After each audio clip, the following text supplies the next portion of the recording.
Hey, what's going on everybody? Welcome back to the channel. Today, we're gonna have a little fun change of pace. We're actually doing another transmog review. So what I've done is I've gone to the r/transmogrification subreddit and scrolled through and found my favorite, most recently posted transmogs for each armor set. Excuse me, for each armor type. Now I reached out to all these users.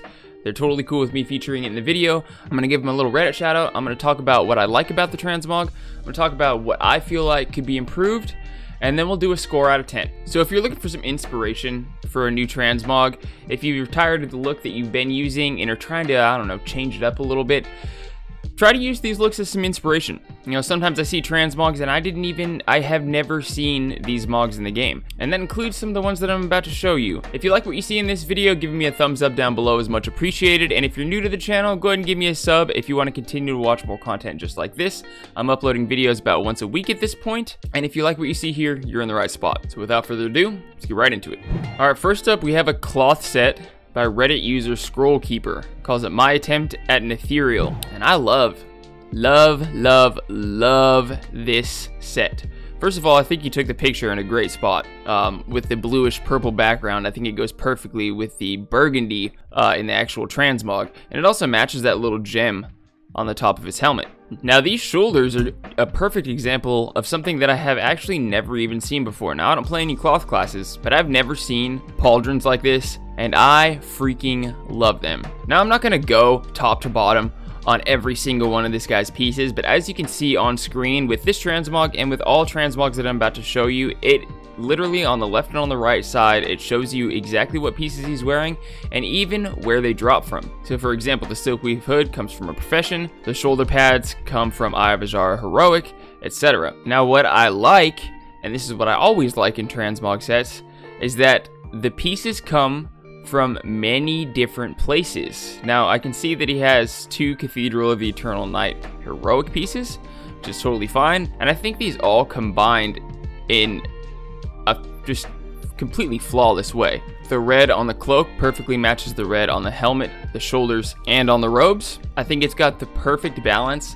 of light and dark colors. It gives it a lot of dimension, right? So like on the chest and on his legs, obviously it's the same piece, but you've got that really dark gray, almost black, kind of purplish almost, which I actually just noticed goes really good with the medallions on his shoulders. And then you have a little bit lighter of a red, right? And then tying it all together is this thin, light silver weaved in throughout the entire transmog. This looks absolutely fantastic. And he's got the dagger in his main hand, the skull in his offhand. This, man, for me, this is hard to give anything less than a 10 out of 10. Now, you let me know down in the comments, because I'm very interested to hear what you guys have to say about these transmogs. But yeah, I'm gonna give this one a 10 out of 10. Starting off on a really good note. Thank you, Scrollkeeper, for letting me feature this. Next, by Reddit user Timbodo, is a leather set, and the title of his screenshot says, "After being left behind in the burning of Teldrassil, this druid now seeks for revenge." And immediately what pops out to me is that this is not your typical druid transmog. Normally it's like flowers and leaves and vines and like purpley greens and like all nature and majestic, and this transmog is the complete opposite of that, right? You got all fire going on, and it fits with the backstory of his transmog about being left behind in the burning of Teldrassil. Now what I like, look at his face, right? His face has burn scars, and this is where I really love that Blizzard added all these other character customization elements into the game, because you can customize your character like this and create a little bit more of a backstory and do a little bit of RP, whereas before everybody kind of looked the same. Now this, I'm gonna give it a point right off the bat just for the backstory, because that you don't typically see that just in a transmog review, right? He's thought of a scenario. But the transmog itself, it's good. I do like it a lot with the fire version, Scythe of Elune, the flaming shoulders. He's got the flaming crown on, and then he's also got the Firecat druid form. It all fits together really nicely. He's got the gold claws on his hands. What I don't like about this transmog, unfortunately, the color of his skin kind of clashes with the whole thing, in my opinion. I also think there's just a little bit too much brown. That is definitely an opinion. Okay, guys, I know as a whole this transmog looks freaking amazing. That is just an opinion, and again, let me know what you think down in the comments. Another gripe, unfortunately, I have is that the blue on his robes doesn't really go with anything else in the transmog.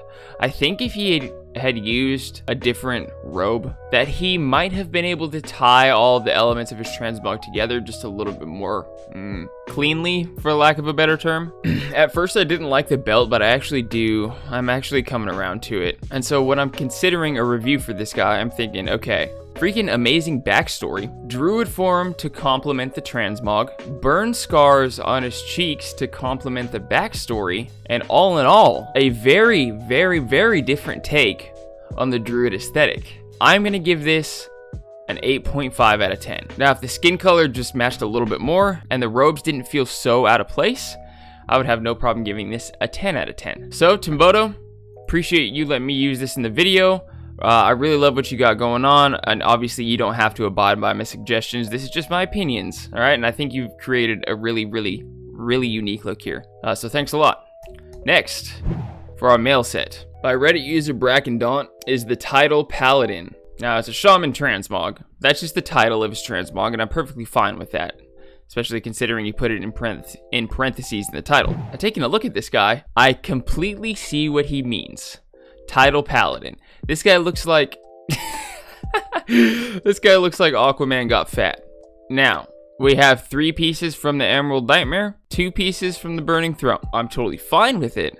However, you don't get as much bonus points as the last guys did just because of having so much overlap. And me personally, I mean, my transmog is basically the same. It's 3 of one set, 2 of another, with a couple pieces thrown in that match. But I think everything that you've put together looks absolutely fantastic. The yellow eyes, the gold beard matches perfectly with the gold and yellow on the rest of his transmog. I think the color scheme as a whole looks amazing. I've always been a fan of one big shoulder piece, one small shoulder piece, and I think it looks great on this transmog. I love the underwater type of theme to it. You know what I mean? Like with the belt hanging down, it kind of looks webbed. On his hands, he's got the gold and green fins going on. All in all, I think everything looks amazing. As far as gripes I have with this transmog, the blue on the right shoulder doesn't match anything else. And normally one thing that's not matching is totally fine. I take it back. Okay, so I see on his arms, he's got just a little bit of that blue there as well. However, I still do think, unfortunately, that big blue metal centerpiece on the right gauntlet does feel a little bit out of place. I also noticed that there's 2 different colors of gold in your transmog between, for example, the hands and the shoulders, or the hands and the weapon, right? The weapon and the shoulders match perfectly, but that's a small detail. Like, you can't expect everything to perfectly match in this game, especially with no dye system. Now, I do really like the hooded cloak appearance, and I think he chose a perfect cloak to go with this entire transmog. He's got his character turned around on the left side, and he's got the same green, he's got the gold, the hood matches perfectly. Man, it's kind of hard to review this one. It's kind of hard, because another thing that I think sticks out a little bit is the right hand weapon. It's the steel forged hammer with the blue enchantment aura. I think it kind of throws it off a little bit. It might just be the lighting, like it might actually look different in game. Oh man, and I typically don't like this character model as far as race, but I think the transmog goes very well on it. My guy, this is insanely hard to review. I don't know what score to give it. What comes to mind for me is an 8 out of 10. 8 out of 10. And don't get me wrong, that's still a great score. I mean, I wouldn't have taken a screenshot of this if I didn't really like it. I think the aesthetic is amazing. I just think if you do find some pieces that match the overall color scheme with a little bit more precision, then I would easily bump you up 1 or 2 points. Nevertheless, thank you brakndawnt for letting me use this in the video. Really appreciate you. And moving on, the Reddit user OutbackTurtle, and his transmog here is called John Dave the King. I have no idea. But despite how cool all of these other transmogs have been, and despite how toned down this one is, I have to say that this is my favorite out of the list today. First of all, nobody uses tabards. I love when people can incorporate a good tabard into a transmog and make it look awesome, and especially going with the king aesthetic that he has going on here. I think it fits perfectly. Again, I don't particularly like the Kultiran character model, but I don't think you could have used a better character model to go with a king aesthetic. Am I right, people? I think it fits absolutely flawlessly. Now, I love how everything is so toned down, but also so big and bulky. Like with this big bronze piece around his neck, perfectly matching shoulders that just glide straight down into these big buff gauntlets, and even the boots. It's just a very, very well-rounded look. It's just very, very well-rounded. And I think you've put this together in such a way. This transmog looks like it could be an NPC character, right? It looks like you could see this guy in a cutscene in World of Warcraft as an actual character that Blizzard would create. And that's hard to achieve. Now, I appreciate that he's got, okay, so look at the crown, right? It's gold, it's got red and blue gems. His armor follows the same theme, bronze throughout the entire set, and it's got red and blue thrown into it, right? With the blue legs, the blue arms, the red tabard. It just all ties together so well. And it's not like, it's not honestly like it's even that badass of an armor set. Like, it's not super filthy or anything, but it's just so clean. 10 out of 10. 100%. OutbackTurtle. Appreciate you, my dude. Thanks for letting me use this in the video. But I think next week we're going to go back to talking about hunter pets. So if you're a hunter, click subscribe. You are in the right spot. And everybody else, I am no doubt dropping very useful information on my other videos as well. So if you'd like to see that, join the other hunters in the audience and click that subscribe button. Guys, I'm Blue Monkey. I'll talk to you next week. Peace.